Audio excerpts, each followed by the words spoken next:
On today's show, ISS astronauts make a really cool video involving a floating orb of water and a GoPro. Those mythical ET cartridges that they dug up in New Mexico are now available on eBay if you want one. And Elliot. the EFF hopes to revive abandoned online games. Wise from your grave. It's Tomorrow Daily.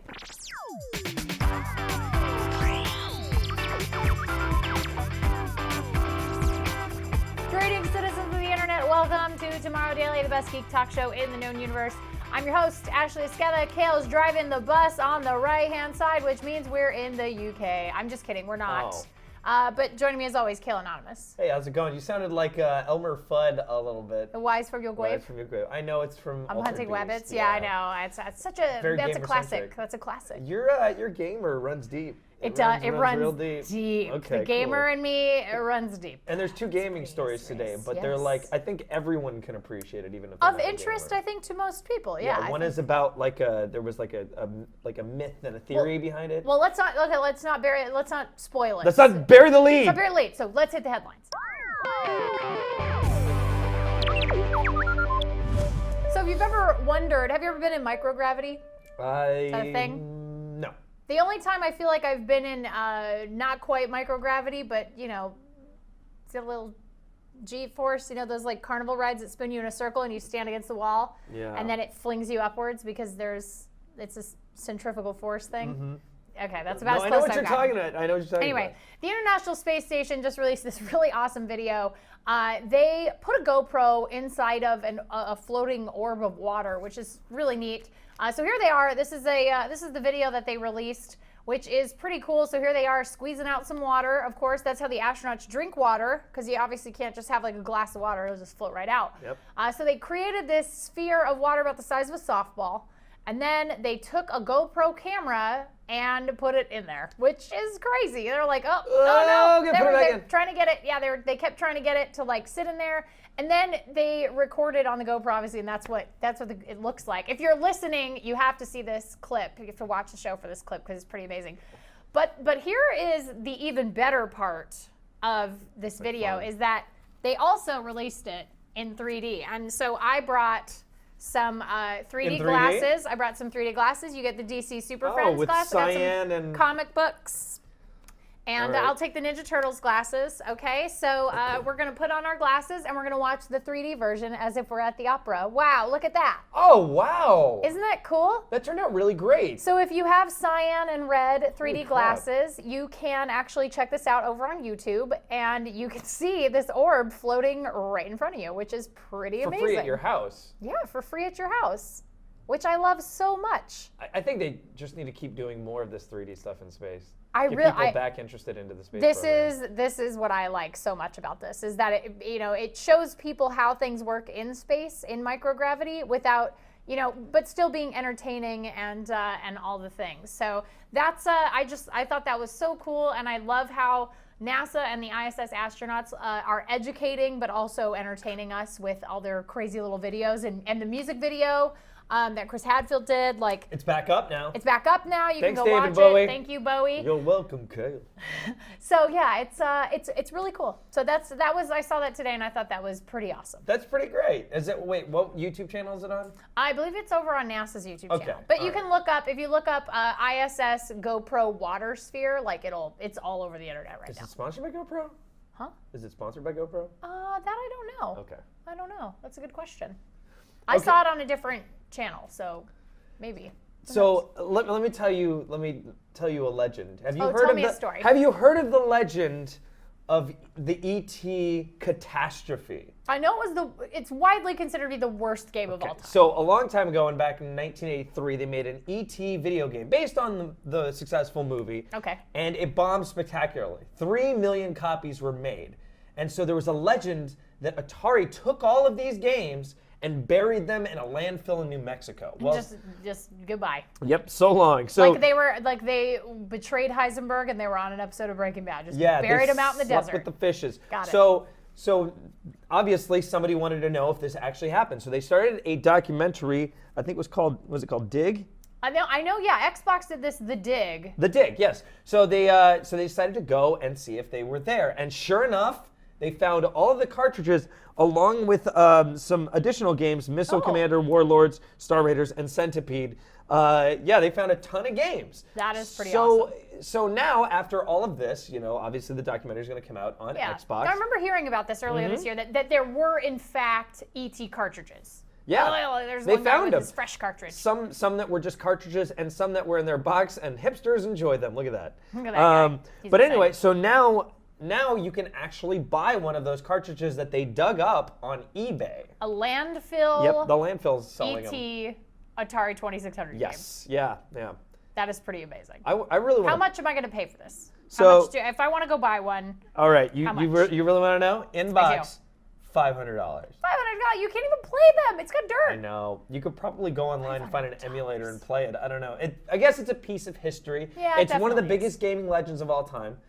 So they've got a few of them. They've got 20 copies of them in the box, and then they're going to sell 60 to 70 that are outside the box. But if you're a memorabilia, like a gaming memorabilia collector, you gotta have this. Yeah, this is so kind you of get like out your $500 bill. This is kind of like those limited edition Back to the Future Nike Air Mags that they sold a couple years ago, and the proceeds went to charity. And I guess this, like, as far as I'm aware, the city of Alamogordo, which is where the landfill is, which is a great name for a town, by the way, Alamogordo.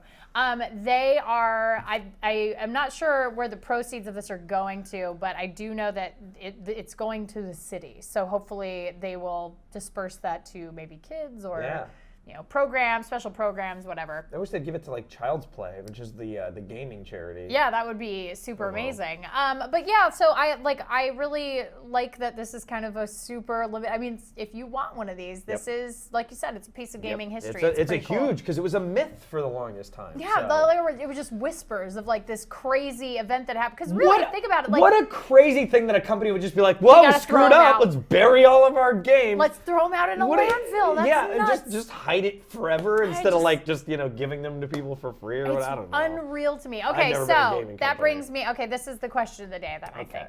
So we want you guys to use the hashtag TDTrash, and I think you guys got to tell us what game should be buried in a landfill and forgotten forever. So one game we want just stricken from the surface of the earth. Stricken from the record. Put underground. Just what game? And then just to be discovered in like 20 years. Yeah. 30 years. 30 years. So, yeah. No, maybe even just to never potentially be discovered again. They may never get discovered. Like it just disperses into the earth. So what about yours? What do you? I think I got to go with Yo-Noid.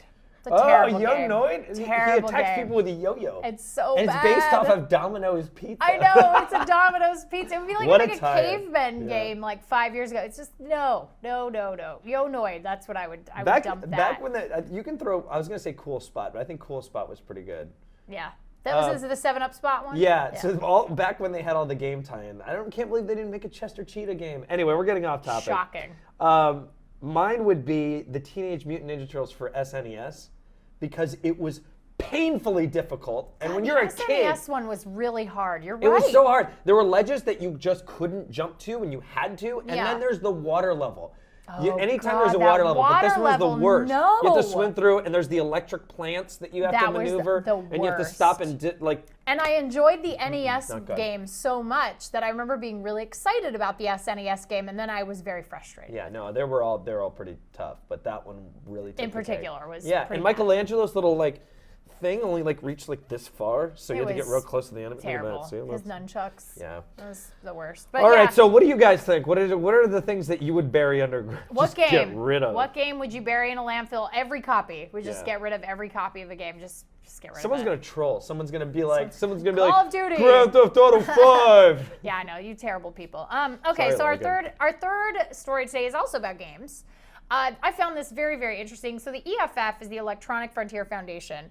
They tend to fight for things like the Stop SOPA, Stop CISPA, like all of these they fight for net neutrality. Like they fight for the user, if I were to speak in Tronisms. They fight for the user. So one of the worst things about playing a game on the internet is you never know when support for that game is going to get yanked. Like you have no idea.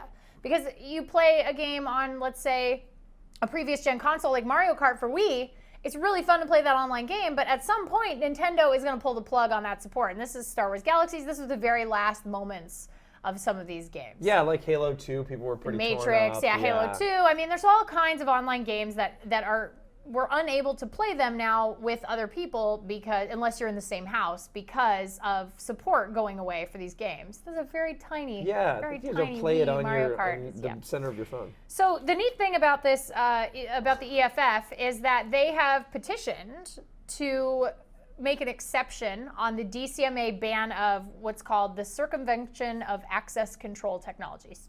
So what they're saying is, they want to make games that have online components exempt from this part of the DCMA that would make it, I guess, legal or acceptable for people to run third-party servers for games like Halo 2 and Mario Kart for Wii. And you wouldn't have to authenticate or otherwise check in with Nintendo servers or whoever's Bungie servers, whatever, to be able to play those games online. Like a third party could, in effect, start their own server and have multiplayer matches. So online. this is protecting the idea that if I was like, I want to play Halo 2, but I can't play online, let me just modify, let me mod the game code. So I can host my own server and my Yes. friends can join, or Right, and that would Okay, cool. exception That's cool. that That's real cool. It's really awesome Yeah, that I they're really like asking that. for would make it legal to do that, and it wouldn't that celebrates violate the community DCMA, too. Yeah. which is pretty cool. Well, I'm not gonna. I'm gonna have the controversial opinion, so I'm just gonna. Do it. I think it's okay for some of these to Just die. Not I do die. too. Just to kind of have their. It had its time. They had their moment, Yeah. and I know there's a community, but there's a community for everything. I don't disagree with that. And we can move on and move forward. I mean, Right. there shouldn't be an 80-year-old man playing Star Wars Galaxies prompts in progress. 80 years. Right. It prompts progress. I have some move on nostalgic to new stuff that I had to games. let go of, but it's Right. that has a moment. Like if But I that's go part of- back, that's part of to growing some up. stuff. Yeah. If I go, can you imagine still playing RuneScape in its state right now, No. but in 40 years? No, they want World of Warcraft to keep going. Blizzard said earlier this week, they're like, we want WoW to be until 2024. We want that game to still be going. So that 10 more years they want to go. It's their 10-year anniversary this year. It's crazy. Aren't they doing a massive graphical update? Now we're getting off in Yes, tangents. I know. We're getting off a tangent. We'll All talk right. about that after the show. But we're going to take a quick break. We'll be right back. We have a Back at Her Hack It and your user feedback and a fantastic photographer of the day. So don't click away. It's Tomorrow Daily.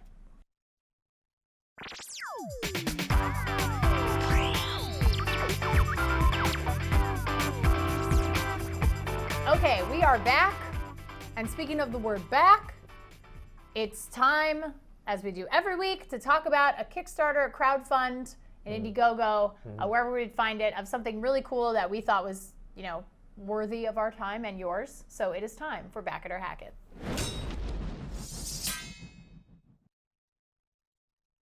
So I feel like Love that graphic. I feel like we might have to change it though because there's always something cool on We've Kickstarter. hacked one. Nothing. Yeah, maybe one. Maybe a half one. Yeah. So I feel like maybe it's just like, hey, back this.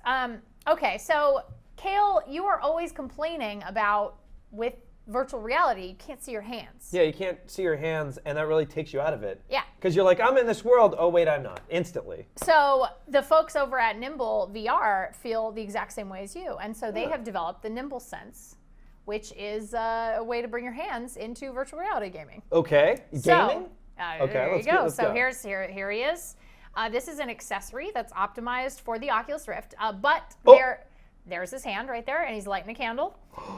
They also claim though that it's flexible with other virtual reality headsets, so you might be able to develop for something else. But for the most part, it's developed for the Oculus Rift, seeing as that's how the main big sort of virtual reality headset. How is it reading his hands? Okay. He's not wearing gloves or anything. No, it's a camera. See it on top of the Oculus Rift. It mounts on the top. And so these guys at Nimble, this is pretty impressive. These guys have been working on this type of tracking for years. Since before the first Kinect, these guys have been working on this type of technology for a long time.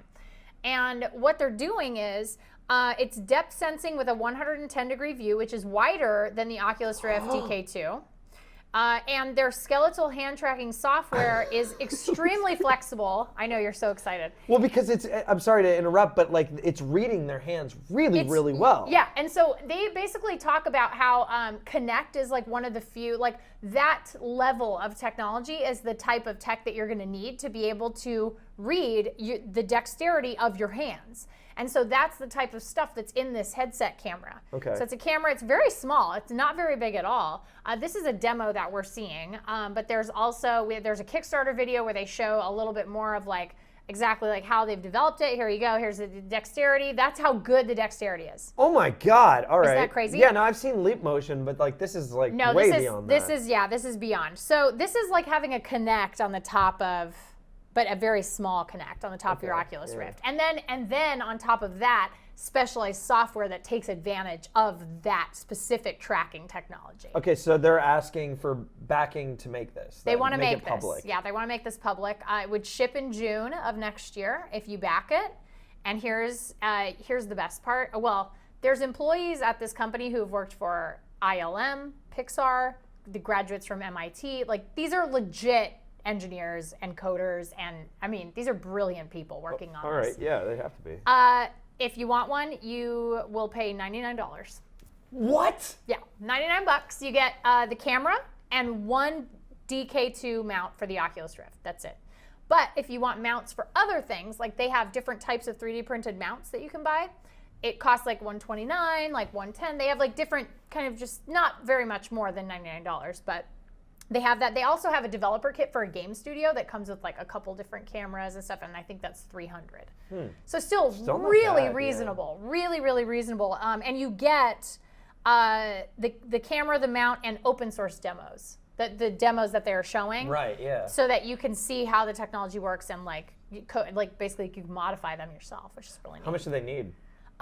They're already 100. They're already. It's like I think it's got like 37 days left. Like it just went up a few days ago, and it's already 100% backed. But you should definitely get in on this if you really like virtual reality. You want to, if you're a coder, this is something that's really inexpensive to kind of jump in with. So I say why not? I say back it. Before it was just virtual reality. Now it's virtual reality. No, so. yeah, exactly. Okay, cool. Yeah, I'm totally all for that for sure. I mean, I thought you'd be excited about it. I'm super excited about it because I didn't think it was going to look that good. But it does take you out of it. Yeah, no. But it's full like capture. It's crazy. It's really good. It's really good tech. You should really like it because the way they were Nimble Sense, the way they were showing it, it looks like it would be more point and click adventure type. You know, doing searching. If I could just play like 11th Hour. With my hand, like do the blood and honey puzzle. Oh my god, that'd be amazing. I love that so much. But yeah, so that's our backer hacket. Obviously, super good. You guys, I know will be interested in that. So if you want to get in on that, I believe it's like I said, June 2015. They'll be shipping. I am curious to see how they're going to deal with the retail version of Oculus, though. Like, is it going to be that they'll wait to ship until they have a retail version, or is it? Or if maybe I don't know how they're going to deal with that, because they are in kind of a weird area right now, time frame, where they're kind of coming up against a retail Oculus. So I don't know. We'll see. I'm still Team Oculus. I know. I'm sorry, competitors. People are building amazing. On it so much more. Well, it's going to be the thing that has all the accessories, and everyone's going to want to make stuff for it. So time for a new king. Maybe. All right. Well, that being said, it is time for your user feedback. Why is there a thumbs down in that user feedback? Just in case somebody says something I don't like. You dumb. I don't like it. You dumb tomorrow, Daily. No, dumb. I don't like. All right. All right. So yesterday I actually did not mention the hashtag of the day. I forgot. But it was in the show. It was TD 3001, and we wanted people's feedback on 3001, the Space Odyssey miniseries that Ridley Scott was doing. Somebody did pick up on that, though, and I want to say that this is probably our most engaged viewer who's actually paying attention during the show. Linneman, high fives, he says, hashtag TD 3001, you should read 2001, 2010, 2061, and 3001, but I'm worried. I love the books. Yeah. I mean, I think it's only natural to be worried. Yeah. Cautiously optimistic is how I feel. Right. I'm not going to jump on the hype train without thinking about it, but I'm optimistic a little. I'm feeling cautious, but optimistic.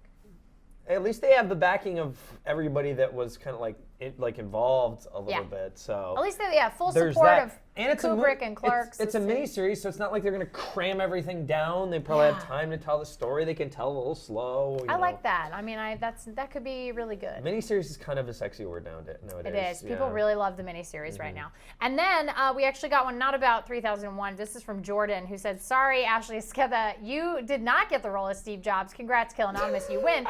And photoshopped our faces into Steve Jobs' face. You have a beard. And honestly, I think I'm gonna grow a beard. That 5 o'clock shadow is looking pretty great. Those glasses look spectacular on you, Kale. We actually look pretty good. I look like a monkey. Like, look at how high my ear is up. Look at how high the ear is, though. But that's Steve Jobs' ear. That's not my ear. My ear sits lower on my face, guys. Oh, and one more thing. One more thing. Yeah. It's magical. That's great. Thank you for that Photoshop. It's really funny. It made me laugh. It totally made my day. Oh my God. So that being said, it is now time for our photographer of the day.